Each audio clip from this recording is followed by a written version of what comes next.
নমস্কার বন্ধুরা, সীমার রান্নাঘরে সবাইকে স্বাগত। আমি আজকে একটা সর্ষে পটল বানাবো।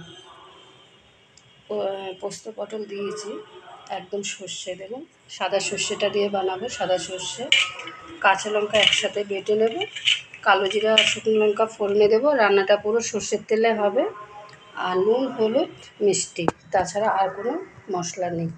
যাক, প্রথম থেকে লাস্ট অবধি দেখবেন, আশা করি ভালো লাগবে। আর এটা কিন্তু গরম গরম সাদা ভাতের সাথে নিরামিষ দিনের জন্য একটা দুর্দান্ত রেসিপি। চলুন। আর আরেকটা কথা, আমি কিন্তু ক্যামেরার পেছনেই পটলটা কেটে নিয়েছি, একটু একটু খোসা রেখেছি, কারণ পটল একদম সব খোসা ফেলে দিলে ভাজলে না একদমই নরম হয়ে যায়, মানে নেতিয়ে যায়। তা সেই জন্য অল্প অল্প করে একটু খোসা রেখে দিয়েছি। আপনারা চাইলে পুরো খোসাও ফেলে দিতে পারেন। তাহলে চলুন রান্নাটা শুরু করা যাক।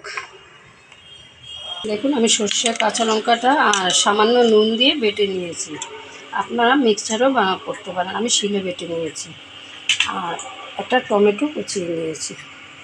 আচ্ছা, এদিকে দেখুন, বেশ খানিকটা তেল কিন্তু একটু বেশিই লাগবে। দেন অনেকটা তেলেই দিয়ে দিয়েছি, প্রায় 50 গ্রামের বেশি তেল দিয়ে দিয়েছি। তেল কিন্তু আমার গরম হয়ে গেছে, আমি ক্যামেরার পেছনে কড়াটা বসিয়ে দিয়েছি, তেলটাও দিয়ে দিয়েছি। এখন আমি পটলগুলো ছাড়বো, দিয়ে দিচ্ছি। এবার আমি একটু নুন দিয়ে দিচ্ছি, হলুদ দিয়ে দিচ্ছি হাফ চামচ। আমি আর নুন হলুদ দিয়ে পটলটা একটু ভাজবো। একটু পটলগুলো কিন্তু একটু ভালো করে ভেজে নিতে হবে। নুন হলুদ পড়ে গেছে, এবার আস্তে আস্তে পটলগুলো নরম হয়ে যাবে।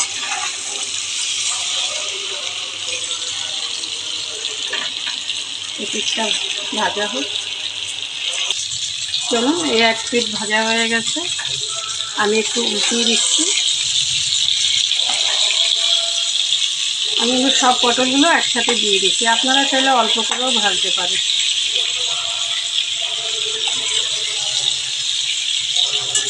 আর আপনারা যতটুকু পরিমাণে পটল বানাবেন ঠিক ততটাই কিন্তু সর্ষে দেবেন। আমি কিন্তু চায়ের চামচে 3 চামচ সর্ষে নিয়েছি, যেহেতু আমার এখানে 400 পটল।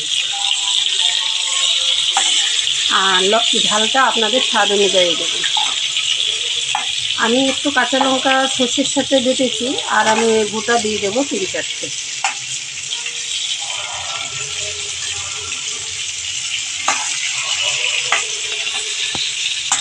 কেউ যদি সর্ষে পটল বানিয়ে থাকেন আমাকে কমেন্ট করবেন কীভাবে বানিয়েছেন। আর কেউ যদি আমার নতুন বন্ধু হয়ে থাকেন, প্লিজ আমার চ্যানেলটা সাবস্ক্রাইব করবেন।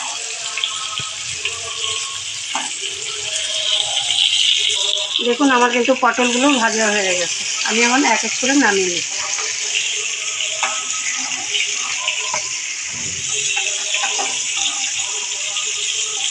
তেল রয়েছে, আমি কিন্তু আর তেল দেবো না। দেখুন, আমি একবারে অনেকটা তেলই দিয়েছিলাম।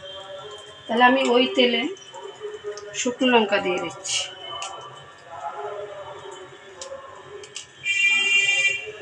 4 চামচে 1 চামচ কালো জিরা দিয়ে দিচ্ছি। শুকনো লঙ্কা কালো জিরা একটু ভাজা হয়ে গেলে একটা সুন্দর স্মেল বেরোবে। তারপর আমি সর্ষে বাটা দিয়ে দেবো। গ্যাসটা আমি একটু কমিয়েই দিলাম।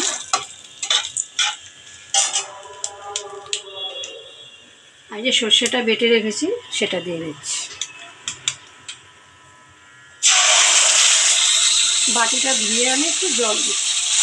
সর্ষের বাটিটা ধুয়ে আমি একটু জল দিয়ে দিচ্ছি। এখন আমি হলুদ দেব, 4 চামচে 1 চামচ হলুদ দিয়ে দিচ্ছি। নুন দিয়েছি, পটল ভাজায় নুন দিয়েছি, আমি কিন্তু সামান্য নুন দিচ্ছি। এখন আমি একটু কষিয়ে নেব। আমি কিন্তু টমেটো কুচিটা দিয়ে দিচ্ছি একসাথে। এখন আমি 2 থেকে 3 মিনিট কষিয়ে নেব। কাঁচা লঙ্কাগুলো চিড়ে রেখেছি, দিয়ে দিচ্ছি।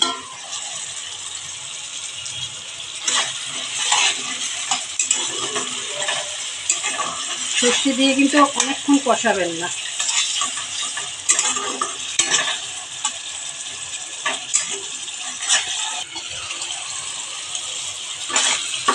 দেখুন, আমি কিন্তু 2 মিনিটের মতো মতো কষিয়ে নিয়েছি। এবার আমি পটল ভাজাগুলো দিয়ে দেবো। দেখুন তেল ছেড়ে দিয়েছে চারিদিকে।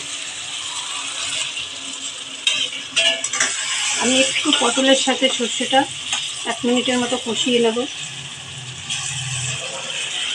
আমি কিন্তু চিনি দেব, আপনারা কম অল্প হলেও একটু দেবেন। এগুলো নিরামিষ রান্না তো একটু ঝাল টক মিষ্টি ব্যালেন্সটা খুব সুন্দর আনে। যেহেতু আমি টমেটো দিয়েছি, লঙ্কা আছে, সর্ষের একটা ঝাঁজ আছে, একটু চিনি দিলে ভালোই লাগে। আর একান্ত যদি আপনাদের মনে হয় দেবেন না, কোনো অসুবিধা নেই। আমি 1 চামচ চিনি দিই, আমি একটু চিনি বেশিই দিই। আর একটু হালকা হাতে নেড়ে দিচ্ছি। আমার কিন্তু পটল একদম সেদ্ধ হয়ে গেছে, যেহেতু আমি ভালো করে ভেজে নিয়েছি, মাঝখানে চিড়ে দিয়েছি যাতে মশলাটা ঢোকে। আচ্ছা, আমি ওই সর্ষে বাটার বাটিতে করে কিন্তু জল দিয়ে দিচ্ছি। এটা কিন্তু একদম মাখো মাখো হবে। দেখুন হাফেরও কম জল দিয়েছি। যদি আপনারা একটু গ্রেভি রাখতে চান দিতে পারেন, অসুবিধা নেই, কিন্তু বেশি ভালো লাগে মাখো মাখো। বেশ মশলাটা দিয়ে ভাত মেখে খেতে ভালো লাগে। এখন আমি 5 মিনিট চাপা দিয়ে দেবো। আমার কিন্তু রান্নাটা প্রায় রেডি। কি অবস্থা দেখুন, একদম রেডি। দেখুন এখন আমি একটা প্লেটের মধ্যে নামিয়ে নিচ্ছি। দেখুন বন্ধুরা, আমি একটা প্লেটে কিন্তু নামিয়ে নিলাম। দেখতে কত সুন্দর লাগছে বলুন। আপনারা কিন্তু কমেন্ট করবেন অবশ্যই কেমন আমার সর্ষে পটল রেসিপিটা হয়েছে। যাই হোক, ভালো থাকবেন, সুস্থ থাকবেন। আবার নতুন ভিডিও নিয়ে দেখা হচ্ছে। ভালো থাকবেন।